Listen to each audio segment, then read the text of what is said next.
नमस्कार दोस्तों, स्वागत है आपका हमारे YouTube channel GT defence academy पर। देखिए फ्रेंड, जैसा आप जानते हैं हमारे चैनल पर आर्मी के एग्जाम के लिए 50 दिन का एक क्रैश कोर्स यहाँ पर चल रहा है। एक स्पेशल बैच यहाँ पर चल रहा है जिसमें 50 दिन में हम आपके आर्मी के पूरे सिलेबस को यहाँ पर कंप्लीट करेंगे। न सिर्फ सिलेबस को कंप्लीट करेंगे, नए पैटर्न के आधार पर पूरे सिलेबस को देखेंगे और साथ में जो क्वेश्चन आपसे पिछले वर्ष पूछे गए थे उनको भी साथ साथ में कवर करते हुए चलते हैं, जिससे आपका सिलेबस भी कंप्लीट हो जाएगा। लेटेस्ट पैटर्न पर बेस्ड होगा तो बिल्कुल टू द पॉइंट आपको देखने को मिलेगा और प्रीवियस ईयर के क्वेश्चन भी आपको यहां पर पता चल जाते हैं। यह हमारी जीएस की आज 5वीं क्लास यहां पर होने वाली है। इससे लास्ट वाली क्लास में हमने मध्यकालीन भारत के जो इंपॉर्टेंट क्वेश्चंस थे आपके आने वाले एग्जाम के लिए उनको कवर किया था। आज हम आधुनिक इतिहास से जो महत्वपूर्ण प्रश्न आपसे पूछे जाते हैं और पूछे गए हैं उनको यहां पर कवर करेंगे। अगर आपने इससे पहले की क्लासेस को नहीं कवर किया है, आप उनको प्लेलिस्ट में जाके देख सकते हैं। तो चलिए दोस्तों, आज की क्लास को शुरू करते हैं। आज का हमारा पहला प्रश्न है, भारत के समुद्री मार्ग की खोज किसने करी थी? तो देखिए, भारत आने का जो समुद्री मार्ग है उसकी खोज करी थी वास्को डी गामा के द्वारा। इसको आपने ध्यान रखना है। वास्को डी गामा पहला यूरोपियन था जो समुद्र के रास्ते भारत आया था। ठीक है, तो इसको ध्यान रखेंगे। वास्को डी गामा आपके पुर्तगाल का था। ठीक है, वास्को डी गामा भारत कब आया था? तो ये भारत 1498 में आया था। ठीक है, अंग्रेज भारत कब आए थे? अंग्रेज भारत में 1600 ईस्वी में आए थे। इससे लगभग 100 साल पहले पुर्तगाल भारत में आ चुके थे। तो क्वेश्चन आपसे पूछा जाता है, भारत में आने वाले प्रथम यूरोपियन कौन थे? तो व्यक्ति का नाम पूछेगा तो वास्को डी गामा और देश का नाम पूछेगा तो आप कहेंगे पुर्तगाल। ठीक है, ब्रिटिश ईस्ट इंडिया कंपनी की स्थापना कब करी गई? तो जैसा हमने कहा 1600 ईस्वी में, और इसी के बाद यह कंपनी भारत में आती है यहां पर शासन करने के लिए। शुरुआत में ये व्यापार के लिए आए थे, धीरे धीरे ये शासन करने लगे। चौथा प्रश्न है हमारा, पुर्तगाली शासन से गोवा कब मुक्त हुआ था? देखिए, पुर्तगालियों ने भारत में अपना जो प्रमुख केंद्र बनाया था वो गोवा को बनाया था। पुर्तगाली 1498 में भारत आते हैं और 1510 में ये गोवा को जीत जाते हैं और 1961 तक गोवा पर अधिकार रहता है पुर्तगालियों का। 1961 में ये पुर्तगाली यहां से वापस लौटते हैं। क्वेश्चन अब आपसे कैसा आता है? क्वेश्चन आता है, भारत आने वाला पहला यूरोपियन कौन था? तो आप कहते हैं पुर्तगाली। भारत से जाने वाला भी अंतिम पुर्तगाली कौन था? वो भी पुर्तगाली, क्योंकि अंग्रेज 1600 में आए, 1947 में चले गए। पुर्तगाली अंग्रेजों से पहले आए और अंग्रेजों के बाद गए। ठीक है, तो सबसे पहले आने वाले और सबसे बाद में जाने वाले कौन है? पुर्तगाली। यहां पर ईस्ट इंडिया कंपनी हमने लिखी है और उनकी स्थापना वर्ष। क्वेश्चन बनते हैं कि कौन से देश की कंपनी कब स्थापित हुई? ये सारी कंपनियां भारत आती हैं व्यापार के लिए। पुर्तगाली ईस्ट इंडिया कंपनी 1498 में बनी थी। अंग्रेजी ईस्ट इंडिया कंपनी 1600 ईस्वी में बनी। डच ईस्ट इंडिया कंपनी 1602 में बनी। डेनिश ईस्ट इंडिया कंपनी 1616 में बनी और फिर बनती है फ्रेंच ईस्ट इंडिया कंपनी जो कि 1664 में बनी। भारत में जब ये अपना शासन शुरू करते हैं, अपना व्यापार शुरू करते हैं, धीरे धीरे आपस में ये लड़ना शुरू करते हैं और फिर एक कंपनी बहुत ज्यादा बड़ी हो जाती है, सारी कंपनियों को पराजित कर देती है अंग्रेज ईस्ट इंडिया कंपनी, और फिर ये शासन शुरू करती है। ठीक है, तो क्रम भी लगाने को आता है, इसको याद रखेंगे। नेक्स्ट है, अंग्रेजों ने भारत में पहली फैक्ट्री कहां पर खोली थी? तो अंग्रेजों ने भारत में अपनी पहली फैक्ट्री सूरत में खोली थी। ठीक है, गुजरात के सूरत में इन्होंने अपना पहला कारखाना लगाया था। पलासी की लड़ाई कब लड़ी गई थी? देखिए, पलासी की लड़ाई 1757 में लड़ी गई थी। किस किस के बीच लड़ी गई थी? एक तरफ ब्रिटिशर्स थे यानी अंग्रेज, दूसरी तरफ बंगाल का नवाब था। बंगाल का नवाब कौन था उस समय? बंगाल का नवाब सिराजुद्दौला था। और अंग्रेजों का नेतृत्व कौन कर रहा था पलासी के युद्ध में? 1757 में रॉबर्ट क्लाइव कर रहा था। क्वेश्चन आता है, पलासी का युद्ध किस किस के बीच लड़ा गया? आपको देगा अंग्रेज और बंगाल के नवाब के बीच, लेकिन अगर थोड़ा डीप में पूछ लिया कि किस किस आदमी के बीच में लड़ा गया, व्यक्ति कौन थे वहां पर, तो बंगाल का नवाब का नाम सिराजुद्दौला था और अंग्रेजों का लीडर उस समय रॉबर्ट क्लाइव था। ठीक है, इस युद्ध में रॉबर्ट क्लाइव बंगाल के नवाब को पराजित कर देता है। पलासी की लड़ाई में अंग्रेजी सेना का नेतृत्व किसने किया था? तो अभी मैंने आपको कहा रॉबर्ट क्लाइव ने किया था। ठीक है, रॉबर्ट क्लाइव बंगाल का पहला गवर्नर भी बनता है। ठीक है, गवर्नर जनरल नहीं, बंगाल का पहला गवर्नर भी कौन बनता है? रॉबर्ट क्लाइव बनता है। आगे हम इसके बारे में और डिटेल में बात करेंगे। नेक्स्ट है, पलासी की लड़ाई में सिराजुद्दौला को किसने पराजित किया था? तो सिराजुद्दौला कौन है? अभी हमने ऊपर देखा बंगाल का नवाब। मैं कोशिश करता हूं चीजें आपको लिंक करके बता सकूं ताकि आपको चीजें याद करने में आसानी हो, आपको रटने की आवश्यकता ना पड़े। तो बंगाल का नवाब है सिराजुद्दौला और पलासी की लड़ाई हारा है, तो हराया ब्रिटिश कमांडर ने होगा। कौन था? रॉबर्ट क्लाइव था। 1757 में सिराजुद्दौला किसके द्वारा पराजित हुआ? वही क्वेश्चन है, यहां पर बस पलासी का युद्ध लिख दिया, यहां पर उसका वर्ष लिख दिया। किसने हराया था? रॉबर्ट क्लाइव ने हराया था। बक्सर का युद्ध कब हुआ था? बक्सर की लड़ाई 1764 में होती है। 1757 में पलासी का युद्ध होता है और 1764 में बक्सर का युद्ध होता है। बक्सर का जो युद्ध हुआ था, अंग्रेजी सेना और दूसरी तरफ मुगल थे। मुगल के साथ साथ बंगाल का जो पूर्व नवाब था मीर कासिम वो था, और अवध का जो नवाब था सुजाउद्दौला वो था। मुगल उस समय शाह आलम द्वितीय था। तो एक तरफ इन तीनों की सेना थी, दूसरी तरफ अंग्रेजों की सेना थी जिसका नेतृत्व हेक्टर मुनरो कर रहा था। क्वेश्चन आता है बक्सर के युद्ध में कौन सेनापति था? जैसे प्लासी के युद्ध में रॉबर्ट क्लाइव था, बक्सर के युद्ध में हेक्टर मुनरो था। इस युद्ध में अंग्रेज इन तीनों की सेना को पराजित कर देते हैं और यहीं से शुरुआत होती है अंग्रेजों के भारत में शासन करने की। ठीक है, हैदर अली कहां का शासक था? हैदर अली मैसूर का शासक था, और मैसूर का एक प्रसिद्ध शासक, आपने कई बार इसका नाम सुना होगा, टीपू सुल्तान, इसी हैदर अली का पुत्र था। ठीक है, नेक्स्ट है, सिख धर्म की स्थापना किसके द्वारा करी गई? तो सिख धर्म की स्थापना किसने करी थी? गुरु नानक देव जी के द्वारा करी गई थी। ठीक है, बहुत बार ये क्वेश्चन भी पेपर में पूछा गया है। खालसा पंथ की स्थापना किसने करी थी? तो खालसा पंथ की स्थापना गुरु गोविंद सिंह ने करी थी, जो कि सिखों के 10वें और अंतिम गुरु थे। ठीक है, किस सिख गुरु ने नानक की जीवनी लिखी थी? तो गुरु नानक की जीवनी किस सिख गुरु ने लिखी है? यह लिखी है दूसरे सिख गुरु, गुरु अंगद देव ने। इनको भी आपने याद करना है, क्वेश्चन बनता है। ठीक है, आनंद मठ की रचना किसने करी है? तो काफी प्रसिद्ध ग्रंथ है, काफी फेमस ग्रंथ है आनंद मठ।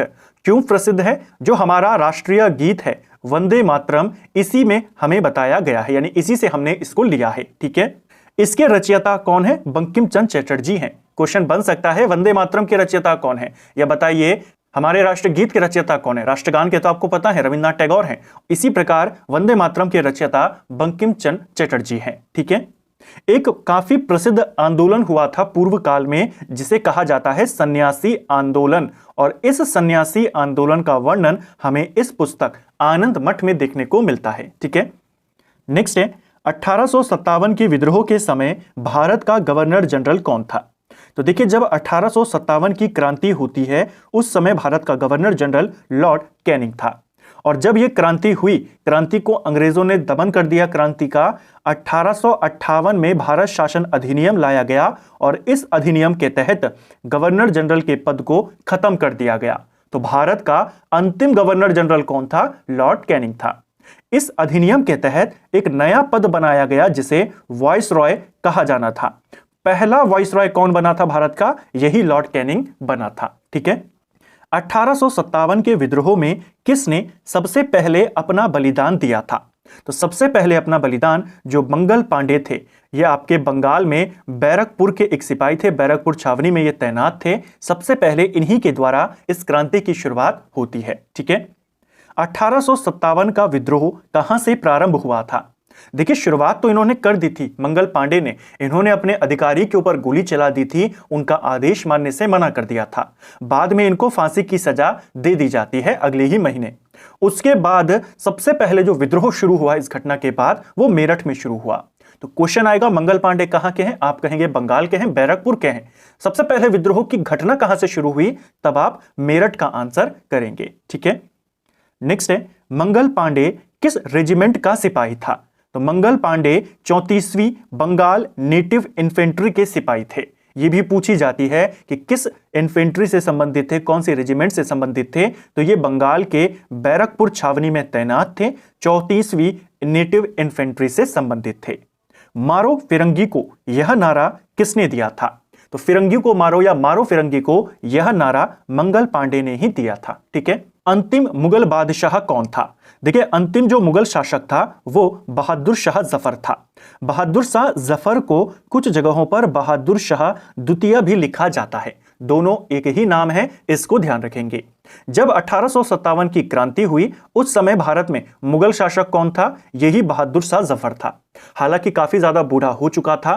क्रांतिकारी जब दिल्ली पहुंचे तो क्रांतिकारियों ने बहादुर शाह जफर को आग्रह किया कि आप इस आंदोलन का, इस क्रांति का नेतृत्व करें। पहले तो यह मना करता है, बाद में स्वीकार कर लेता है। तो केवल नाम मात्र का राजा, उस समय नेतृत्व कौन कर रहा था? नाम मात्र का, क्योंकि काफी बूढ़ा हो चुका था, मुगल उस समय काफी ज्यादा कमजोर हो चुके थे, तो वो था बहादुर शाह जफर। इसको इन्होंने, क्रांतिकारियों ने, भारत का शासक घोषित किया था।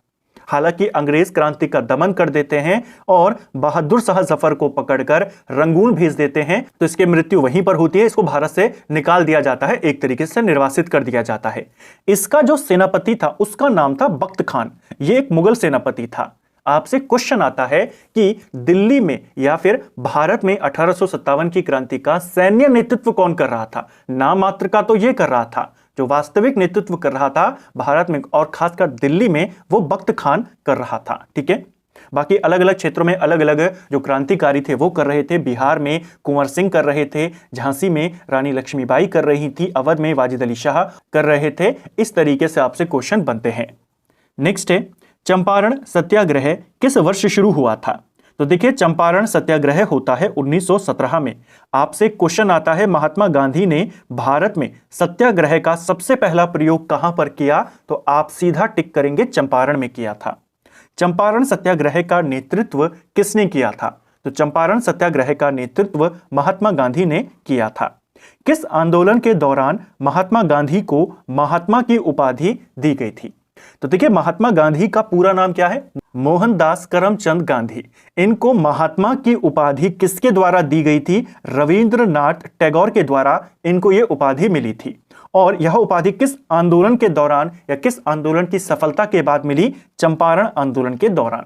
चंपारण सत्याग्रह में महात्मा गांधी ने काफी अच्छा नेतृत्व किया। जो यहां पर एक प्रथा थी चंपारण में, 3 कठिया प्रथा, इसको यहां पर समाप्त करवाया। किसान इस प्रथा से काफी ज्यादा परेशान थे और इसी आंदोलन की सफलता के बाद रविंद्रनाथ टैगोर ने महात्मा गांधी को महात्मा की उपाधि दी थी। ठीक है। नेक्स्ट है हमारा, बंगाल का पहला गवर्नर कौन था? अभी मैंने आपको ऊपर कहा था बंगाल का पहला गवर्नर भी कौन बनता है? रॉबर्ट क्लाइव बनता है। ठीक है। सिर्फ गवर्नर की बात है। बंगाल का जो आखिरी गवर्नर था वो वॉरेन हेस्टिंग था और वॉरेन हेस्टिंग के टाइम पर गवर्नर के पद को खत्म कर दिया गया और गवर्नर जनरल के पद को यहां पर बनाया गया।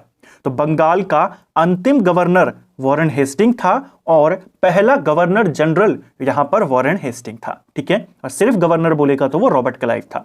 बंगाल का अंतिम गवर्नर जनरल कौन था? देखिए, बंगाल के अंतिम गवर्नर जनरल को आगे चल करके 1833 के एक्ट के माध्यम से भारत का गवर्नर जनरल पद नाम कर दिया जाता है, यानी उसकी पोस्ट का नाम बदल देते हैं। तो बंगाल का अंतिम governor general Lord William Bentinck था और भारत का पहला गवर्नर जनरल भी विलियम बेंटिक था। तो कंफ्यूजन नहीं करना है। बंगाल का अंतिम गवर्नर कौन है? Warren Hasting. और बंगाल का पहला गवर्नर जनरल कौन है? Warren Hasting. लेकिन भारत का पहला गवर्नर जनरल पूछेगा तो आप विलियम बेंटिक का नाम बताएंगे। ठीक है। भारत का अंतिम गवर्नर जनरल और प्रथम वाइसरॉय कौन था? वो कैनिंग था। तो ये कुछ अधिकारी हैं, यहां पर कंफ्यूजन होता है तो साथ साथ में नोट करते हुए जरूर चलें। नेक्स्ट है, भारत का प्रथम गवर्नर जनरल, अभी हमने ऊपर देखा विलियम बेंटिक था। कौन सा भारतीय स्वतंत्र भारत का पहला गवर्नर जनरल बना? देखिए, स्वतंत्र भारत का जो पहला गवर्नर जनरल था वो माउंटबेटन था, लेकिन इसने भारतीय का नाम पूछा है तो चक्रवर्ती राजगोपालाचारी इसका आंसर हो जाएगा। किसे भारत में आधुनिक शिक्षा का जन्मदाता माना जाता है? आधुनिक शिक्षा यानी अंग्रेजी शिक्षा का। तो भारत में अंग्रेजी शिक्षा का जन्मदाता मैकाले को माना जाता है। भारत में सर्वप्रथम रेल कब चली थी? तो भारत में सबसे पहले रेल 1853 में चलती है, बॉम्बे से ठाणे के बीच में चलती है। उस समय जो गवर्नर जनरल था वो डलहौजी था। ठीक है। नेक्स्ट है, भारत में प्रथम जनगणना 1872 में किसके काल में होती है? तो भारत में पहली बार जनगणना 1872 में कराई जाती है लॉर्ड मेयो के द्वारा। भारत में अंग्रेजों के कई सारे गवर्नर जनरल हुए, कई सारे वाइसरॉय हुए, एकमात्र गवर्नर जनरल भारत का जिसकी हत्या भारत में करी गई वो यही लॉर्ड मेयो था। ठीक है, नेक्स्ट है, वह कौन सा प्रथम भारतीय था जो ब्रिटिश संसद के लिए निर्वाचित हुआ? तो ब्रिटिश संसद यानी ब्रिटेन की संसद में चुनने वाला पहला भारतीय था दादा भाई नौरोजी। दादा भाई नौरोजी को grand old man of India के नाम से जाना जाता है। ठीक है, भारतीय राष्ट्रीय कांग्रेस की स्थापना किस वर्ष की गई थी? तो देखिए, कांग्रेस की स्थापना होती है 1885 में। किसके द्वारा कांग्रेस बनाई गई थी? तो एक अंग्रेज रिटायर अधिकारी था जिसका नाम था A.O. ह्यूम। इसके द्वारा अंग्रेज का गठन किया जाता है। ठीक है, 1885 में। भारतीय राष्ट्रीय कांग्रेस के पहले अध्यक्ष कौन थे? तो कांग्रेस का पहला अध्यक्ष W.C. बैनर्जी था। व्योमेश चंद्र बैनर्जी इनका पूरा नाम है और ये कांग्रेस के पहले अध्यक्ष थे। जो दादा भाई नौरोजी हैं ये कांग्रेस के दूसरे अध्यक्ष थे। 1886 में ये कांग्रेस की अध्यक्षता करते हैं। नेक्स्ट है, गदर पार्टी के एक प्रमुख नेता कौन थे? देखिए, गदर पार्टी की बात करें, गदर पार्टी की स्थापना अमेरिका के सैन फ्रांसिस्को में होती है और इसके जो नेता थे वो लाला हरदयाल थे। इसको आपने ध्यान रखना है। ठीक है, नेक्स्ट है, भारत की नियमित जनगणना किस वर्ष में हुई थी? देखिए, भारत में पहली जनगणना होती है 1872 में। आप जानते हैं भारत में हर 10 साल में जनगणना की जाती है। तो जो प्रॉपर 10 साल में जनगणना शुरू हुई वो 1881 से हुई।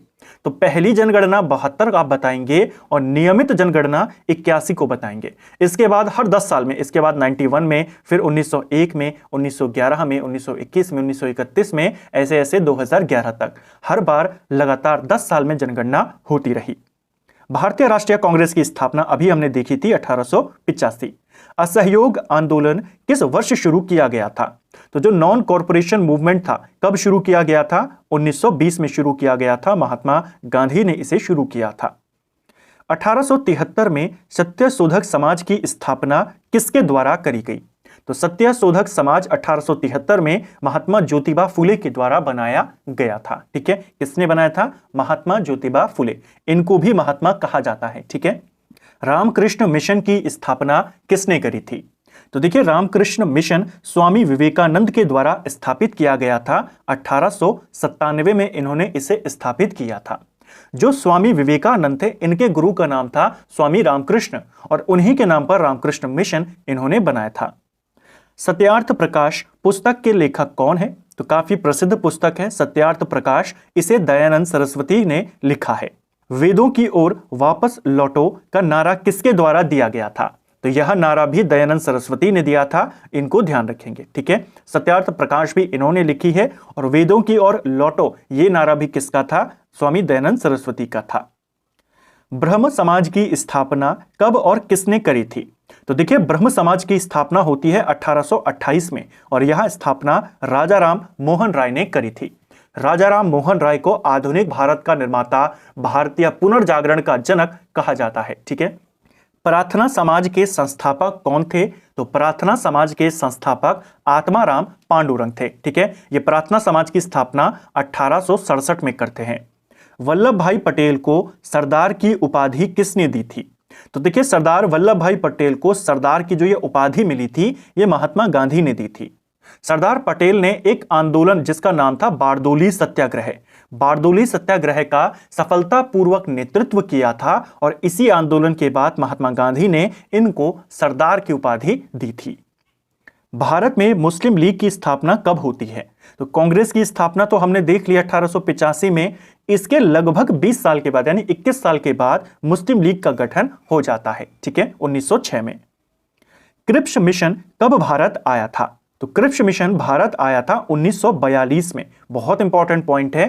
क्रिप्स मिशन में कितने लोग थे? क्रिप्स मिशन में 3 आदमी थे। एक इसका अध्यक्ष जिसका नाम था स्टैफर्ड क्रिप्स, एक इसमें सदस्य जिसका नाम था पैट्रिक लॉरेंस और एक था अलेक्जेंडर। ठीक है, ब्रह्म समाज की स्थापना किसने करी थी? तो अभी हमने ऊपर देखा राजा राम मोहन राय। किसे आधुनिक भारत का जनक कहते हैं? तो अभी हमने इसको भी देखा था एक्स्ट्रा फैक्ट में, राजाराम मोहन राय को। राजाराम मोहन राय को बहुत सारे उपनामों से जाना जाता है, जैसे भारतीय पुनर्जागरण का जनक, आधुनिक भारत का जनक, आधुनिक भारत का जन्मदाता, भारतीय पत्रकारिता का जन्मदाता, ये सब राजाराम मोहन राय को कहा जाता है। और इनकी संस्था है ब्रह्म समाज, जो 1828 में बनी थी।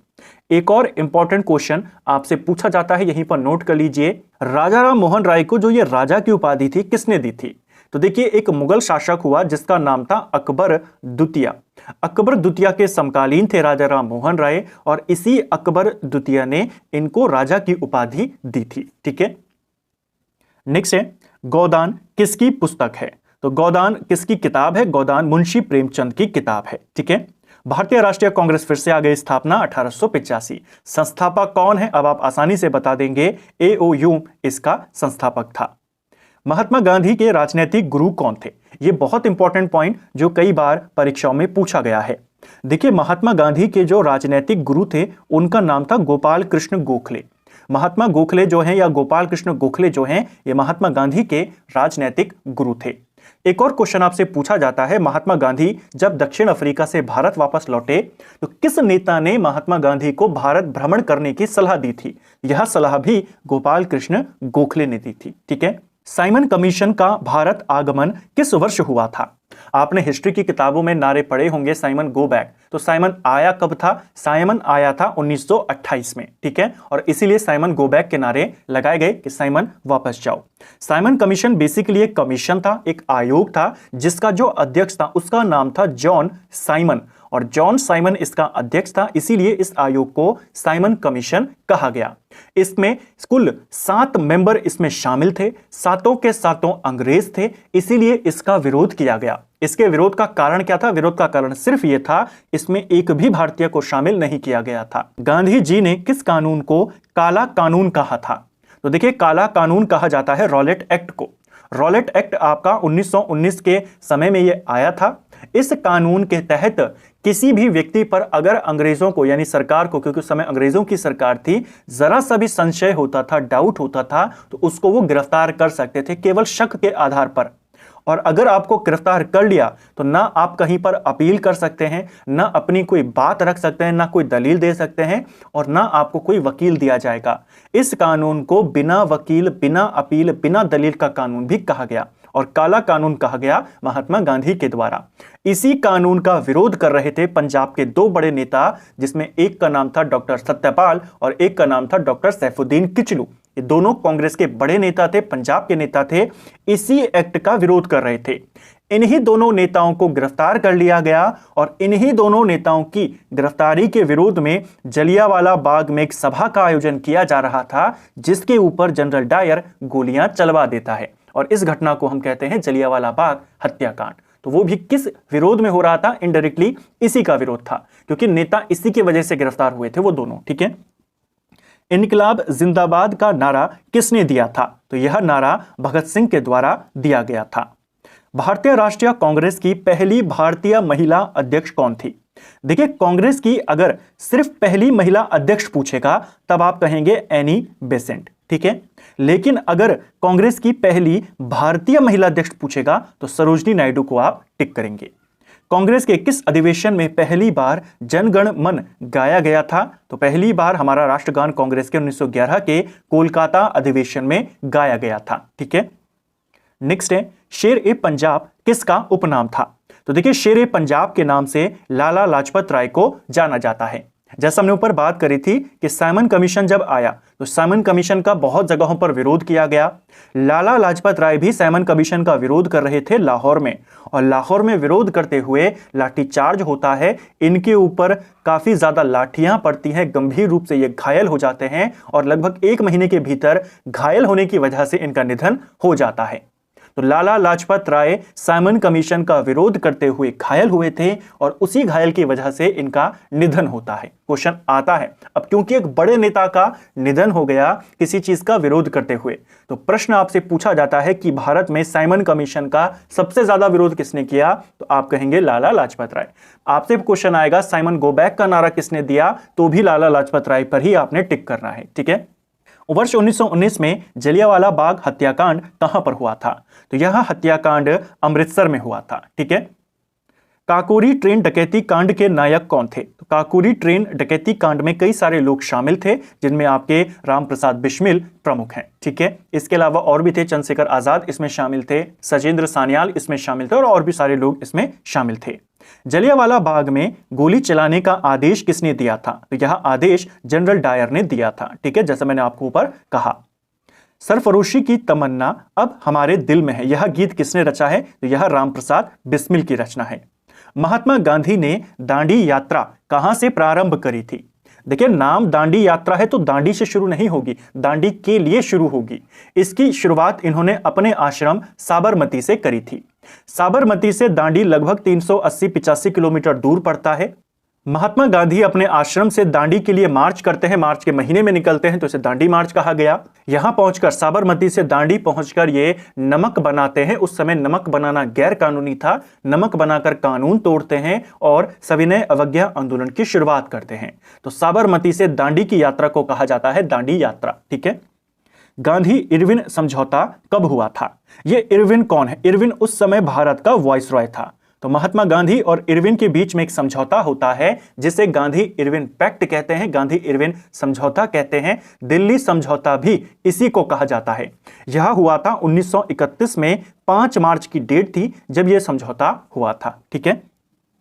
नेक्स्ट है, किसे grand old man of India कहते हैं? जैसे मैंने आपको यहां पर ओल्ड होगा। ठीक है। तो grand old man of India दादा भाई नौरोजी को कहते हैं। अब आपको याद है, हमने ऊपर बात करी थी कि अंग्रेजों की संसद में चुनने जाने वाला पहला भारतीय कौन था? दादा भाई नौरोजी। इनको लेकर एक क्वेश्चन और याद कर लीजिए। भारत में आप राष्ट्रीय जो आय होती है, नेशनल इनकम होती है, देखते होंगे कि इस साल भारत की राष्ट्रीय आय कितनी है, पिछले वर्ष कितनी थी। भारत में सबसे पहले राष्ट्रीय आय की गणना अगर किसी व्यक्ति ने करी, वो दादा भाई नौरोजी थे। ठीक है। लोकनायक के नाम से किसे जाना जाता है? तो देखिए, लोकनायक कहा जाता है जयप्रकाश नारायण को। ठीक है।